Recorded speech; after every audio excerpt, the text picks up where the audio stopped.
Welcome to आई&डी club. आप सभी का आई&डी क्लब पर स्वागत है। हेलो फ्रेंड्स, आज हम बताएंगे आपको शिक्षा के अंग और शिक्षा के उद्देश्यों के बारे में और साथ में शिक्षा के उद्देश्यों के वर्गीकरण के बारे में। तो आइए जानते हैं। इससे पहले चैनल को लाइक, शेयर और सब्सक्राइब करना ना भूलें। तो आइए जानते हैं शिक्षा के कौन कौन से अंग होते हैं, या हम कह सकते हैं कि शिक्षा के कितने घटक हैं। चलिए जानते हैं।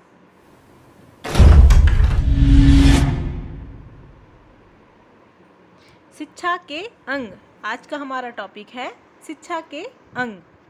इससे पहले जब हमने आपको शिक्षा के अर्थ के बारे में बताया था, तो बताया था शिक्षा का अर्थ होता है सीखना और सिखाना। इससे हम निष्कर्ष यह निकालते हैं कि सीखने के लिए क्या होना चाहिए, एक स्टूडेंट, और सिखाने के लिए एक टीचर। तो शिक्षा के अंग में कौन कौन से दो इंसान आने चाहिए, एक तो स्टूडेंट और दूसरा टीचर। हम सभी मानते हैं कि शिक्षार्थी की अनुपस्थिति में शिक्षा की प्रक्रिया चलने का तो कोई सवाल ही नहीं उठता है। और जो शिक्षार्थी होता है वो अपने इंटरेस्ट, अपने रुझान, अपनी एबिलिटी, इसी के अनुसार सीखता जाता है। ठीक है, अब बात करते हैं हम टीचर की, अध्यापक की। तो हम ऐसा मानते हैं कि शिक्षा के व्यापक अर्थ में हम सब एक दूसरे को प्रभावित करते हैं, सीखते हैं, इसलिए हम सब क्या स्टूडेंट्स हैं और सभी टीचर भी हैं।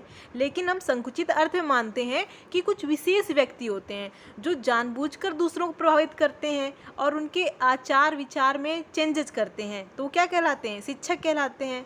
और ये भी मानते हैं कि शिक्षक की जगह कोई भी नहीं ले सकता है। तो शिक्षक के बिना नियोजित शिक्षा की कल्पना आज भी शायद पॉसिबल नहीं है, भले ही ज़माना आज इंटरनेट का है। तो जो शिक्षक है वो बालक के विकास में पथ प्रदर्शक का कार्य करता है।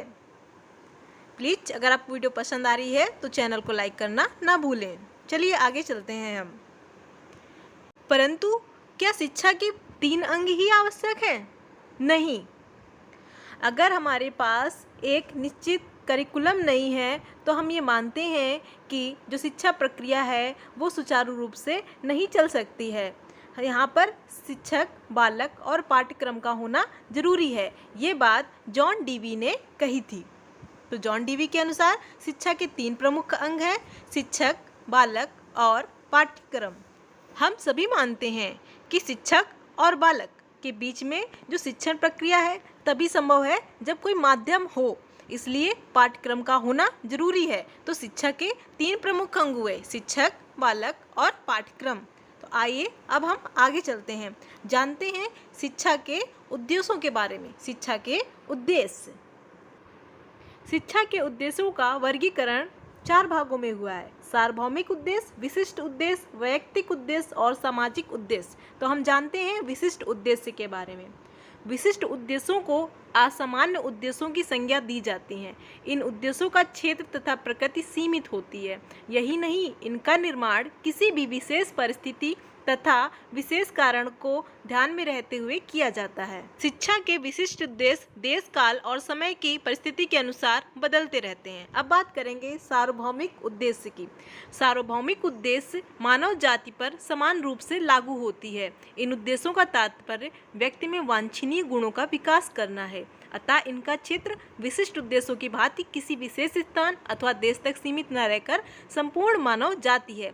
सामान्य उद्देश्यों की प्रकृति भी विशेष उद्देश्यों की भांति सीमित नहीं होती है, अतः ये उद्देश्य सनातन, निश्चित तथा अपरिवर्तनशील होते हैं। अब बात करेंगे वैयक्तिक उद्देश्य के बारे में। व्यक्तिवादियों का मानना है कि समाज की अपेक्षा व्यक्ति बड़ा है, अतः शिक्षा का वैयक्तिक उद्देश्य व्यक्ति की व्यक्तिगत शक्तियों को पूर्ण विकसित करने पर बल देता है। तो प्रसिद्ध शिक्षा शास्त्री सर टी.पी. नन ने इस उद्देश्य पर बल देते हुए लिखा है, संसार में जो अच्छाई आती है व्यक्तिगत स्त्रियों तथा पुरुषों के स्वतंत्र प्रयासों द्वारा आती है।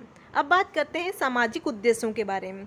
समाजवादियों के अनुसार व्यक्ति की अपेक्षा समाज बड़ा है, अतः वे शिक्षा सामाजिक उद्देश्य पर विशेष बल देते हैं। उनका विश्वास है कि व्यक्ति सामाजिक प्राणी, समाज की आवश्यकताओं तथा आदर्शों को ध्यान में रखकर करना चाहिए। चलिए, ये तो हो गई डिफिनीशन। अब हम इनको समझेंगे अपनी भाषा में कि क्या है शिक्षा के उद्देश्य और ये समय काल के अनुसार, स्थान के अनुसार कैसे बदलते हैं। तो हम उद्देश्य का अर्थ जानेंगे। पहले उद्देश्य जो है वो पूर्व दर्शित लक्ष्य है जो किसी क्रिया का संचालन करता है या व्यवहार को प्रेरित करता है।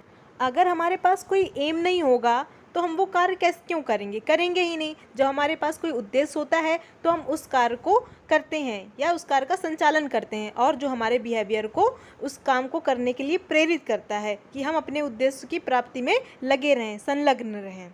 अब हम जानते हैं काल के अनुसार शिक्षा कैसे परिवर्तित होती है समय के अनुसार। तो हम मानते हैं कि प्राचीन काल में जो शिक्षा के उद्देश्य थे वो कुछ अलग थे, जैसे शुद्धता या पवित्रता की भावना का विकास करना, राष्ट्रीय संस्कृति का संरक्षण का प्रसार करना, व्यक्तित्व का विकास करना, चरित्र का निर्माण, इन सब में ज़्यादा जोर दिया जाता था। नागरिक व सामाजिक भावना का विकास करना, व्यावसायिक कुशलता में वृद्धि करना इत्यादि। और जब हम मध्यकाल की बात करते हैं तो मध्यकाल में शिक्षा के कुछ अलग उद्देश्य थे, जैसे कि हम मान लेते हैं कि ज्ञान में वृद्धि करना, चरित्र निर्माण या मुस्लिम धर्म का प्रचार व प्रसार, राजनीतिक व सामाजिक प्रणाली की व्यवस्था करना, भावी जीवन के लिए तैयार करना, नैतिक विकास करना, मुस्लिम संस्कृति का संरक्षण व प्रसारण करना। फिर हमारे उद्देश्य परिवर्तित होते हैं। स्वतंत्र भारत में शिक्षा के उद्देश्य कुछ अलग हो गए।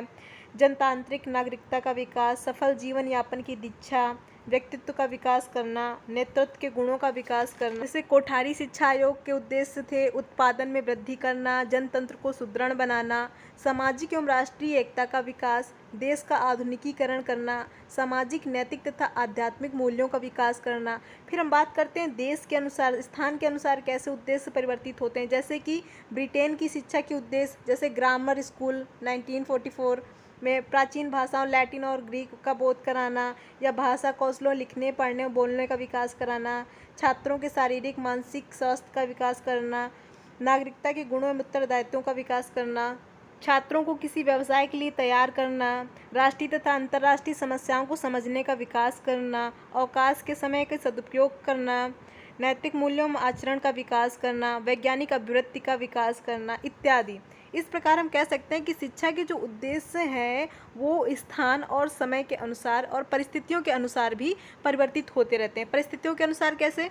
यदि भौगोलिक स्थिति भिन्न है तो वहाँ पर जीवन यापन करने के लिए कुछ आवश्यक जानकारी होना ज़रूरी है, इसलिए वहाँ के उद्देश्य भी कुछ अलग होंगे। या कोई आपदाग्रस्त जगह है तो वहाँ पर भी पहले से ही सचेत रहने के लिए, उन्हें उससे निपटने के लिए कुछ अन्य जानकारी की आवश्यकता होगी। तो हम ये कह सकते हैं कि जो शिक्षा के उद्देश्य हैं वो समय, स्थान और परिस्थिति के अनुसार परिवर्तित होते रहते हैं।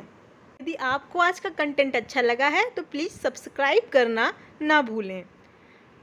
Thank you for watching the channel. Please press bell icon button. Like, share और सब्सक्राइब करना ना भूलें।